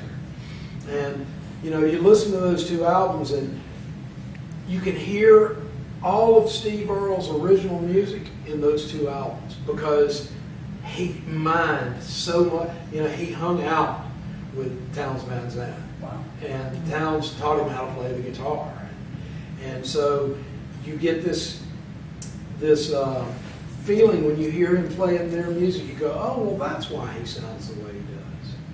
You know, and Danny Hutchins is my Towns Van Zandt. I mean, to me, Danny Hutchins is not just the greatest songwriter in Athens, he's one of the greatest songwriters in the world. He's very prolific. What? I can't remember the word. Prolific. He's probably written 200 songs. I just got to 65. I'm pretty happy with that. Not age, that many times. Excuse me. But I think that songwriting is something that has enriched my life. Without it, I don't know if I'd be sitting here right. I know I wouldn't be sitting here right now, talking to you. So you've been writing songs since '87, is it? No, about 89. 89. Cool. And I have probably told the story before, but a friend of mine, when I moved to New England, she had a party for me. I knew her already. She had a party, and I went in, and there was a guy sitting there playing Melissa by the Allman Brothers, but he wasn't singing. So I went over and I sang the song with him. And when we finished, he said, I got another guitar in the car, you know. I said, man, I don't play the guitar. He said, you're going to. And the next day, this stranger came to my house with 2 guitars. And he said, what do you want to learn how to play? I said, well, I want to learn how to play Willin' by Lowell George. And an hour later, I was playing Willin'. And I went out the next week and bought a Martin guitar. I sold my cameras, bought a Martin guitar. And then just a few weeks later, I wrote that song about my cousin. And then it was about a year before I wrote another song. And then all of a sudden, they just started pouring. And that's what I'm saying. You got to be paying attention. Like this last year, we're fixing to go in the studio. I already had an album ready to go, 15 songs. Well, now I've got to take some of those songs off of this next album because I've written 12 songs over the past year. Because there ain't nothing like a woman leaving you to inspire you to write some songs. And you guys get to listen to the waves. It's kind of like this building here. If you quit listening with this, start listening with this. That's right. When we're here, this building, you can hear it. The building loves it when we're here. Well, you know, Waylon. That's a good comment. Waylon That's really said, you know, if it don't come from right here, it ain't worth listening to. well. So much music is not honest. It's not. It's It's about. just thrown together. It's meant to sell. It's meant to make money. That's a So analogy. some people can make a living writing their own stuff and saying whatever they want, and other people have to just go with Struggle. the flow, man. You know, I had somebody tell me, man, don't you wish you could sell a song? Well, of course I wish I could sell a song. But you know what? Danny Hutchins has not sold songs. You know, Danny just, of course, Widespread Panic has done a lot of his songs. But Danny hasn't ever, and I'm nowhere near the songwriter Danny is. And he hasn't sold a song. So I don't get down on myself about not selling songs, you know. I try to, And that's criminal. In this town, it really is. it's criminal because there are people, every songwriter that's been on my show, 200 or more, has got more than one song that could be a hit just to get the right person recording it. That's all. Every time I play Every the single show, song. you say to me at one point, that's my new favorite Mark Wilmot I song. know. You know? And it's true, though. You know, Mike, my bass player, you know, it started out a long time ago, that song Could Have Stayed that I wrote. A lot of people, they think that's the best song I've ever written. And, you know, that was his favorite song because right after we started playing it, his dad died. And it just meant so much to him because that's what that's all about, is growing up and getting older and watching other people leave and that kind of thing. And you know, and then his favorite song was then he was like, okay, Paint by Number Cowboy is my new favorite song. And then last year I wrote SOB and he's like, oh man, SOB is my new favorite song. Well, now The Hangover is his new favorite song. And I finally said to him, I said, I think you just like my songwriting. Doesn't that feel good when the band loves your music so much? The song The Hangover I wrote on a Monday morning. We rehearsed it on Tuesday night and we played it Friday night. I mean, it came together, and that's when you know it's a good song. When the band just immediately knows what to do with it. And of course, a lot of that has to do with, you know, I've been playing with Mike for going on 20 years now. Jerry Joseph told me a long time ago, he was staying at my house, he was doing a solo tour, and man, he called his bass player back in Portland, Oregon 3 or 4 times a day. And I was like, what are y'all in love with each other? What's going on here? He says, man, when you find the right bass player, you'll understand what I'm talking about. And he's right. So important. finding any other musician that understands you. You know, just like Norma Calkinen and Jack Cassidy. Man. I mean, those two guys were meant to be playing music together, and you know, and Mike and I were meant to be playing music together. And I'm so glad that Ken has come into the fold because now we're complete. You know, Ken's very good. Ken keeps wanting us to get a drummer, and even bar owners like Daniel Robinson down at Livewire, he saw us as a trio, and he's like, "Don't get a drummer. Y'all are so much better without a drummer because it allows my rhythm and what I'm trying to say to come through." I love playing with a good drummer. Oh yeah, but they're just pain in the ass. That reminds me of when, you know, we've had several versions of our band, True Born Sons, where we had a drummer, we had a bass player that were very good musicians. We even had a violinist for a while there. But we've been playing as a quartet with no drummer and no bass. Wow. Now think about that a while. No drummer and no bass. So no rhythm section.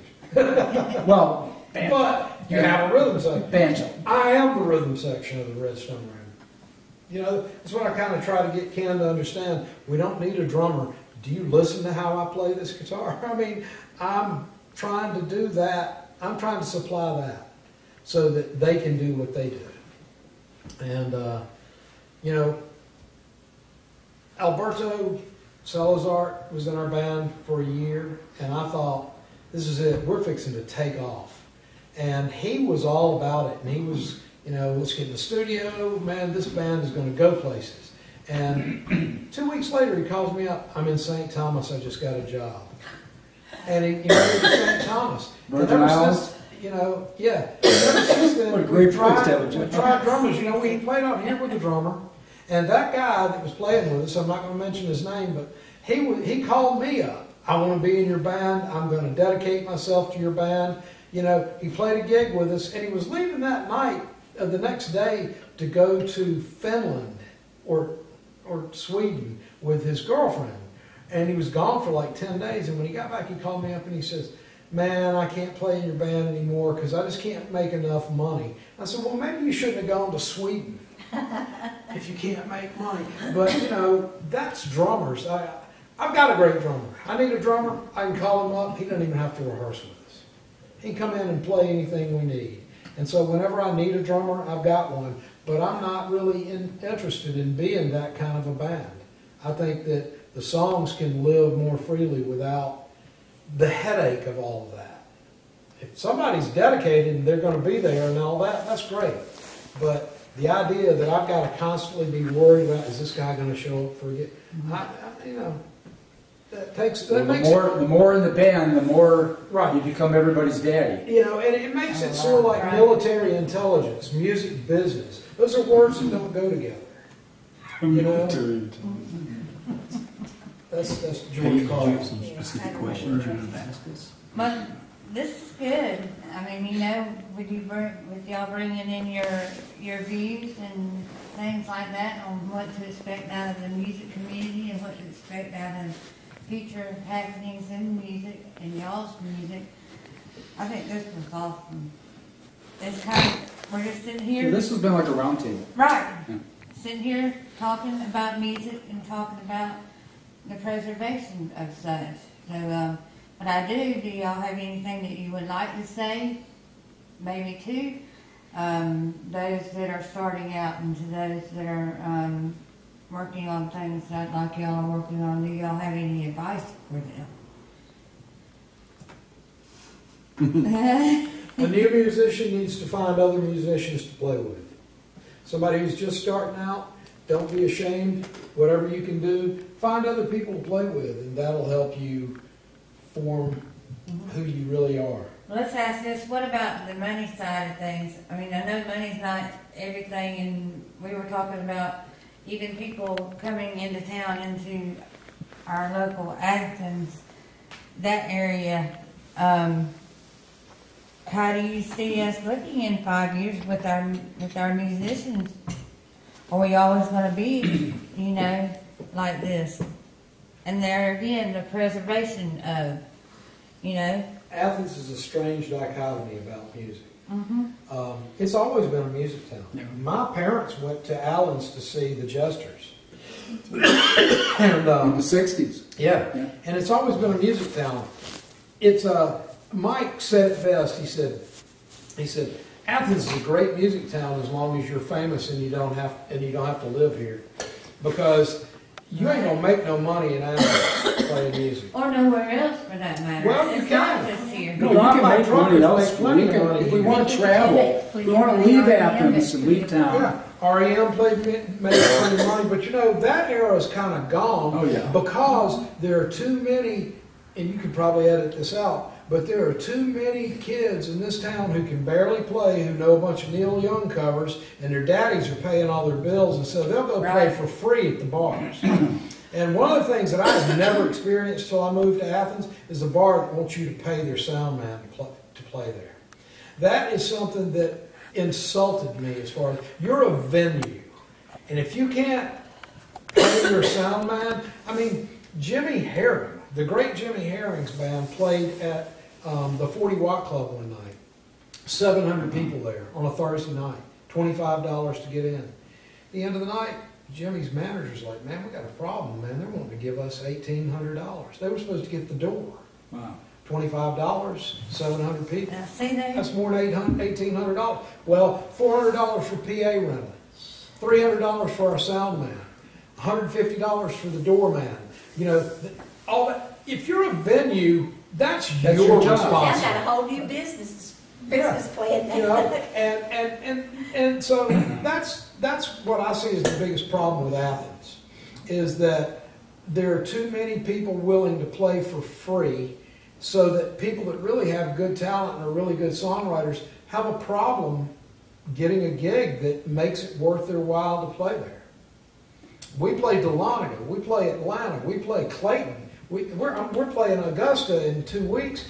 It's the biggest paying gig we get, Augusta, Georgia. You know, we play Athens. If I make $60 that I have to split with the band, I feel lucky. We've done better out here than any other place in Athens that we've ever played. I play at a certain venue in town here that's well known to everybody. Yeah. And they're noted for being more intimate than other venues. Yeah. They probably got 100 to 125 capacity. I was there the other day in the green room, and I found crumbled up on the floor a settlement sheet for an artist in town who's very well known, female artist, very well known, got a good following, been around a long time, has a name and everything. And I'm looking at the disclosure on this sheet, and I'm like, holy shit. Here's somebody that their name means something in town, okay? Been around a long time. They had 27 people pay $7 each to hear them pay. Now, that was kind of shocking, 20-some-odd people. But she didn't get all that money. Right. The real surprise was they took $150 off for the sound man. And by the time it came down to her settlement, she didn't get anything. Yeah. She got nothing. I put together a show that... But wait a second. But she did make money on her albums, on her merchandise and stuff like that. Without that, she'd have made But that's nothing. supposed to be... That's the gravy on top of the meal. You know, I put together a show at that same venue that had Fester Haygood and Mark Van Allen, one of the premier pedal steel players in the country. They opened. Eric Carter from Bloodkin did his first solo show he had ever done there that night. And then the Redstone Ramblers, 4-piece band. At the end of the night, they handed me an envelope with $60 in it. And I had to split that $60 among my 4 guys. I didn't make anything. I didn't make a dime. And you know what? I didn't care because I put on a good show. But there was almost 50 people in there. And one of my problems was that they let 29 people in for free because they were staying at that motel. You know, that should not be on the musicians. If you want to let people in for free that are staying at your motel, then you still pay the musician $5 a head. Can you think of another group that needs a union more Oh, I've tried. I tried years ago. Seriously. I tried to get an Athens Musicians Association going, and nobody wanted to touch it because they were afraid that these bar owners just wouldn't hire anybody from the association. So that's where you as a community, that's the whole reason for this, because we are going to have to come together and something is going to have to change out there because of that. I don't think it's going to be. But it has to be all of us. I mean, you know what I'm saying? We are working on something that's just taking a little time for us to get together to get that going. Well, read Flagpole and they list the events for the day, and see how many bands you recognize, see how many performers you recognize. And we're pretty active, and yet we don't recognize most of the people. Shoot, where are they coming from? You know? On Halloween, Jerry Joseph and the Jack Mormons and Bloodkin played the Georgia Theater. There was 50 people there. 50. And downtown was packed. I made $300 driving through. You know, I made more than those members of those bands made. Well, the sound man at every gig we play makes more than the musicians. And that's why the sound man usually are musicians. Kevin Sweeney. Kevin is one of the best sound men around. And last time we played that venue that we were talking about, you know, they were like, well, we can get this guy for 50, or, you know, if you want Kevin, you're going to have to pay him 200. Well, I called up Kevin. You know, hey, Kevin, man, we're playing, but I can't afford to pay you.7 man, I'll come down there and do that for you for $100. But he still made 100, and I had to split 60 among 7 people. Had to split $60 for a full night of music, and they made money on the alcohol. They made money on the food. Those people sat there and ate. They didn't leave till the show was over. It's a problem that I just don't think can be fixed. I wish it could. That's why I want to do things like this. I'd rather play here for 5 people. Because you know you're going to get it all. Because, well, not only am I going to get all the money that they get, but I'm going to have people sitting here listening. People want to hear us. People want to hear you here. We're not background music. You know, they're not here to pick up chicks, and they're not here to, you know, clang bottles around. So here's the last thing. Where do you see Athens and our surrounding communities in the next 5 years? With, there again, the music always goes back to one thing. Where do you see it? Well, listening to everybody talk about the various examples, it all sounds like they're microcosms of the larger capitalist society. Which is just cannibalizing itself, dog-eat-dog world, everybody for themselves, and thus everything goes down the toilet. So if it continues that way, it seems that inevitably all facets of life will be that way, whether it's music or farming or, basic living. So in order to mitigate that from happening, I think people need a new conception of what genuine solidarity consists of, what humanity's purpose is, so that we can reorganize ourselves along more harmonious, integrated lines. Otherwise, it's just gonna eviscerate itself to the point of destruction. So we could talk about bands and politics in Athens, all night long, right? Or the politics of the world, and it's the same pattern. We kind of need a Wolfowitz doctrine for musicians. What we need is some sort of a catastrophe that brings everything together and gives the musicians no electricity, eh? Yeah, exactly. The power grid goes I down. might be the catastrophe. That would cut most people out. You know what? Thinning the herd's not a bad idea. When did the musicians ever have the power? I mean, to me, y'all said it, that you write music and you sing The 70s. because you can't help yourself. The 60s and the 70s, man, the gravy train back then, you know, that was the thing. It used to be that record companies put more money into promoting a live band's tour than they did the actual selling of the album. Oh, yeah. And then it switched. Even That though the switched. radio play, you have your DJs. Right. And everything switched at one point. And, you know, the digital age is, you know, you could put together your own album at your house. You know, now you can do that. That used to be unheard of, to have a studio at your house. Now you can do that, but it's all on you. You're the one there's no corporate guy somewhere that's going to promote you.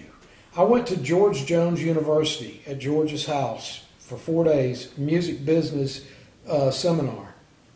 I met the guy who produced and engineered the first 2 Elvis albums. And he told me, he said, music's dead. He said, you know, you have to be in it because you love it. Right. Because there's no gravy train anymore. None of us are doing this because of the rainbow at the end of the road.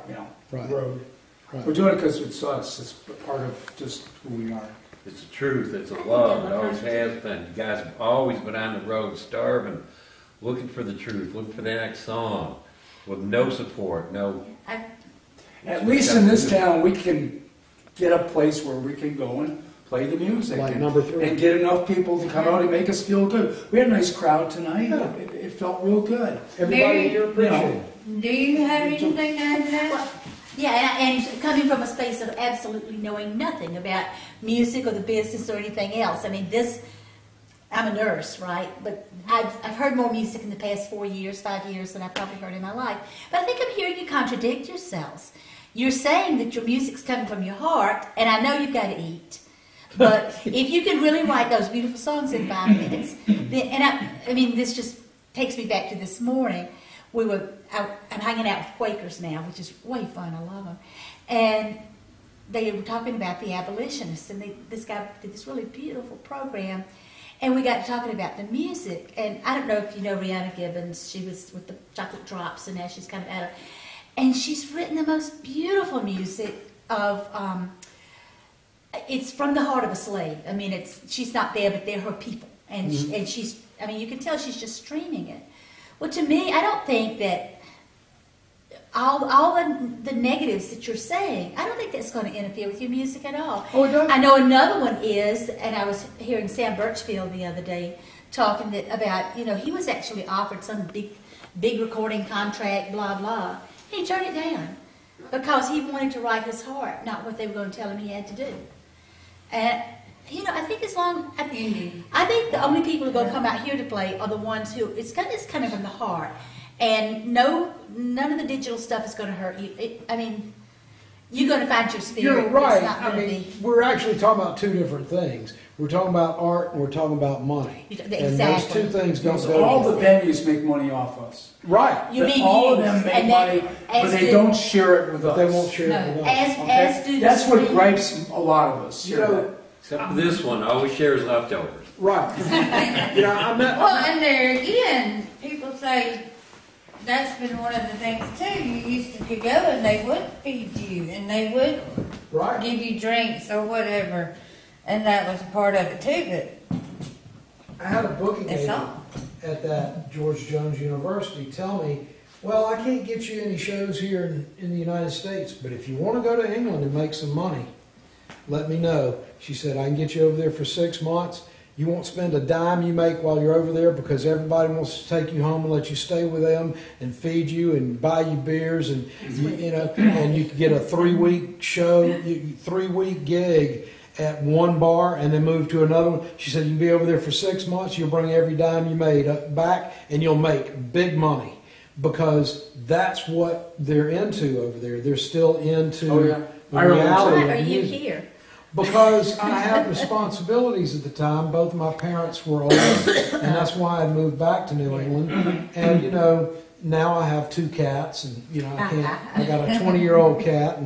But you know, I met Bruce Hornsby's brother. And a lot of people don't know that Bruce Hornsby's brother is who wrote most of that album that made Bruce a big hit. You know, that's just the way it is and all that. His brother wrote all that. His brother was living in a trailer out behind their parents' house when he wrote all that music. He had his heart broken, didn't have any money, but he wrote all that music. And when I met him, you know, it was a few years into Bruce being a multimillionaire, and he had made a lot of money. And he had bought him a nice house in Hampton Roads, Virginia, and he was like, I said, so what are you doing now? He says, well, I can't write any music. I was like, why? He says, don't feel it anymore. Mm-hmm. Our bass player in our band at one point, one of our bass players, was with a successful band in New York, and they had 1 or 2 hits where they sold a couple 100,000 copies of their hit. He told me that bought him a house. Yeah. He wrote the song just as the writing credits alone bought him a house. Yeah. You just think a couple, don't you guys? Derek Trucks sold 17 seconds of a song to Sony to go on to a game. And that's why Derek Trucks Derek Trucks has a career because he's an incredible musician. That goes without saying. But it was selling that 17 seconds of a song that made it never heard that Give story. me 20, God. Just give me 20. You guys know Mark Maxwell, right? Yeah. You know Mark? Yeah. Mark's been a friend of mine from the 80s. He did a score for a movie I made called Uncertain Faiths. And he'd never done a score before. We hired him to do that. He started performing, he was at the Holiday Inn downtown, playing the lunch crowd there and everything. But he got a connection with the hospital locally. And he had a child born, and he wrote some lullabies for his that child. lullaby one more time. And so what happened was that somebody said, well, we'd like to give a copy of this lullaby CD to every baby that's born in the hospital. Boom. That's what he made. $90,000 his first year, and he's made a living out of selling these lullabies. Jimmy Harris's brother wrote a song about Opie from Mayberry. Yeah. And he had a bunch of his songs in a catalog up there in Nashville. And the Biography channel decided to do a biography on Andy Griffith. And they bought that song to be the theme song from it. And he, got a notice that, hey, we've sold this song, the Biography channel, and he got a nice little, $2,500 check the first time they played it, Then when Andy Griffith died, they played it all weekend, over and over and over. And at the end of that weekend, he had him a nice $30,000 check. You could still make money writing songs. The problem is we don't know how to get in touch with the right people to bring these songs to their attention. I'm working on that. That's become a problem because Nashville now, I work on the guitar player for Travis Tritt. I work on his guitars. And every time I work on his guitars, he comes over to the house, he's like, all right, play me a new song, And we sit down and play a little bit. And he likes my music, but, I played The Hangover for him. He said, okay, well, they won't let Travis pick his own songs, but I'm going to try to figure out a way to get Travis to record. That's a good song. Man, I hope and pray, but that's the problem. Nashville won't allow Travis to pick his own songs. It's 2 countries from Nashville. I saw that somewhere floating around on Facebook, and something like that popped up, and it just stuck in my head. The regular country artists, and that's what it was. It was 2 countries from Nashville. They won't play the regular. Oh no, because they're not doing country music in Nashville anymore. They don't do country. What do they call it anyway? They call it country. The new country? But it ain't country. It's not traditional country. It's rock and roll. It's rock and roll with a little bit of everything. With fiddles and steel guitars, and everybody's like, that's new. No, it's not. The New Riders of the Purple Sage did that back in the 70s, man. There's nothing new about it, except that, like I say, all them singers, a friend of mine calls them the flat bellies. He says, we got to get that song to a flat belly. And what he's talking about is all them boys that are up in Nashville that got the flat belly and they can do all that stuff right there, and they don't sing. You know how old you're sounding. I'm old. Remember, I know how old you are. Let me tell you. No, but remember when your daddies or your mamas were saying, "What is that y'all will listen to?" Child? Remember, well, that's what you said. You know what though? My mom loved the Grateful Dead. As a matter of fact, she had me play. Well, I surprised her. On Thanksgiving one day, we're riding out to my brother's house, and I had a Jerry Garcia tape in, and she's over there, Cumberland Blues is playing. She's tapping her foot. Finally, she said, who is this? And I said, Mom, this is the Grateful Dead. And she had hated the Grateful Dead because I'd go off for 3 or 4 weeks following the Grateful Dead around, come back smelling and hippie and all that. And she's like, this is the Grateful Dead? I said, yeah. And she had me play Ripple at her funeral. She told me Jerry died. she loved that man, and you know, and so it's all about your mind and what you, if you listen to it. People that say they don't like the Grateful Dead, they probably don't like soup. You know, there are so many different kinds of soup. How can you say I don't like soup? Well, saying you don't like the Grateful Dead is saying you don't like music, because they played Grateful Dead, everything. What about Frank Zappa?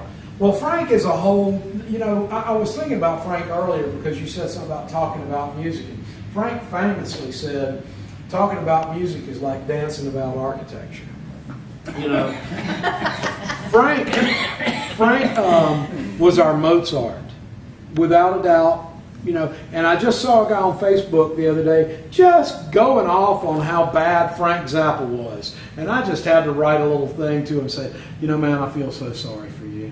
It's a shame that you didn't get Frank Zappa. You probably wouldn't have got Mozart either, or Bird, or Coltrane, or Miles, or any of that, because Frank was a genius. I mean, there's all the other guitar players. Al Cooper? Not Alice Cooper. Al Cooper. Al Cooper. Al Cooper. I actually have. I got to know Al Cooper because he lived behind the shop that I worked at in Somerville, Massachusetts. And my band actually got to open for Al Cooper and the Funky Professors with G.E. Smith. My idol. I got some cool stories from Al. And if you haven't read his book, you got to get his book. I didn't know he had a book. Oh yeah, Backstabbing Bastards and Backstage Passes. And you know, he's got a great story. Al is a kind of an interesting story about that. He started out writing in one of those writing things in New York City, and he wrote, "This diamond ring doesn't shine for me anymore," and you know, and he made a little money. Jerry on Lewis that. and the Playboy. Yeah, and then he made a little money on that, and then of course he, you know, had the Blood, Sweat, and Tears. That was his band, you know, and they took that band away from him. All the rest of the guys in the band, but Al, he gave up on music. And he moved to the South. I'm never going to produce again. I'm never going to do anything. And he got down here in front of a friend of his said, "I need to take you to see this band, man." He said, "Man, I'm not interested in seeing any bands." "All right, I'll go." Leonard Skinner. You know, and he was like, "I got to get you guys in the studio." And Al told me, he said, "I never produced a band that was more ready to be recorded than Leonard Skinner." He said every one of those songs on that first album is first take. They nailed Freebird first time. And, you know, so you can kind of go through these spells where you give up. You know, you're talking about, I'm sounding so old. You know, somebody told me the other day, "You're not old." Well, when I was 30, somebody that was 61 was old. And so, you know what? I'm old. And I'm proud to be old. I'm proud of this gray. My aunt wants me to dye my beard. I was like, "Are you out of your mind? I worked hard for this, you know. I'm not going to dye my hair." And I feel like that it's a wonderful thing to be old. You know, I had a 26-year-old in my car the other night trying to tell me that I didn't know anything about love. And that the problem with most people who are in love is because they want to look at love from an emotional standpoint. You need to look at it from a rational standpoint. I said, "Buddy, you got a lot to learn, because love is an emotion, and there ain't nothing rational about it." Oh, but he's like, "Well, you need to figure this part out." And I said, "Well, when you're 61, you think back on this conversation we had." Because he was 26 years old trying to tell me about love, you know. We probably gone to UJ and learned all about it. Oh, he knew all about it. He's like, you know, women, you have to be rational with them. I said, "You really don't know anything about women, do you?" You? Morning. This is being recorded, right? We can all Smart man. See, I can say whatever I want because there ain't no woman in my life, and at this point, I don't think there's going to be. I gave up on love, and then love walked into my life, and 2 years later, love sent me a text saying, "I'm done with this relationship." And I thought, well, she was 13, and so, you know, love. I've had enough love in my life. That's a song. That's a really good hook for a song. I've had enough love in my life. Right. But now I'm ready. Collaborate. Now I'm ready to be open. So just, it's a good idea. Write it down. I like the concept. You know, it's funny because I've only written 2 songs in my life that were based on suggestions. One was the song I wrote about a self-driving truck leaving a guy. And the other one is a song that I wrote when I was out here for my birthday. My friend Lamar Brown gave me a Porter Wagner album, and it was, you know, an album. And I was like, oh, this is great, you know, because I've got a turntable now, and I'll listen to this. He said, oh man, it doesn't play good. He said the reason I gave it to you is because I think you could write a good song based on the titles on this for the songs on this album, and I did. I saw an album. I remember you telling me that. I saw an album the other day where somebody released what I thought was a Beatles tribute album, and they just copied all the song names and wrote their own songs to the names listed on the cover of the album, because you can't copyright a title. I got a phrase right now. I said, what the hell is this? You know, I got a phrase going through my head for the past 2 weeks. You got to give me shelter from the helter skelter. Yeah, but what's the next line? I don't know yet. Well, this has been fun. Yeah, it has. This has, yeah. Thanks for asking. This wasn't what I was expecting, but yeah. I don't know if you can use any of it, but I think we can use all of it. Mary, what do you think about it? It's number 3. It's kind of But yeah, I mean, it's close-knit talking, you know. I think the best part is the dog and Skippy and me sitting over here going, I personally like the wheezing dog myself. He didn't bark once. Nobody wheezed. Nobody wheezed. I thought that was Skippy wheezing over there. No, what made him wheeze when you picked him up? Yeah. You know. Well, I just have to say, Paige, thank you very That's much. my 20-year-old cat. To talk. If I pick up my 20-year-old cat, And she'll start I am coughing. online. But if she jumps up in my lap, You know, we could probably get together after the fact and do a regular interview one-on-one.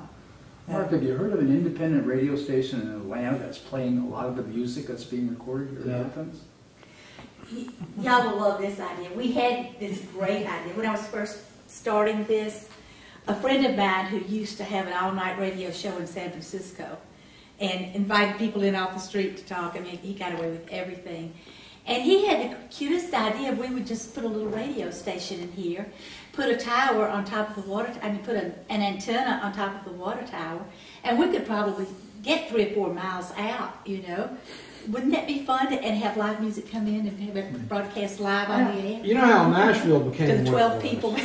was because Nashville had this radio station, and people could go play Nashville all week, and then the radio station would broadcast, and so the tours were always within 200 miles of Nashville because that's how far the radio station would reach. I never knew that. That's how Nashville became what it is. That makes sense. Well, why don't we do this? Why don't eachbody want to put, like, just say something to our audience on, it could be anything. You tell them what you're feeling about the music, or telling them, you know, just a, you know, a good pat on the back. Do y'all want to do that and maybe close it out? Sure. All right. I'll let you go first. Oh gosh, final thoughts? That's a good. They would spoil everything.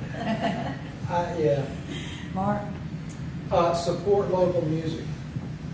That's you know, I want everybody that's a songwriter in Athens to become popular and national act and all that. But what's really important is that the music that you hear coming out of Athens, you can almost tell it comes from Athens.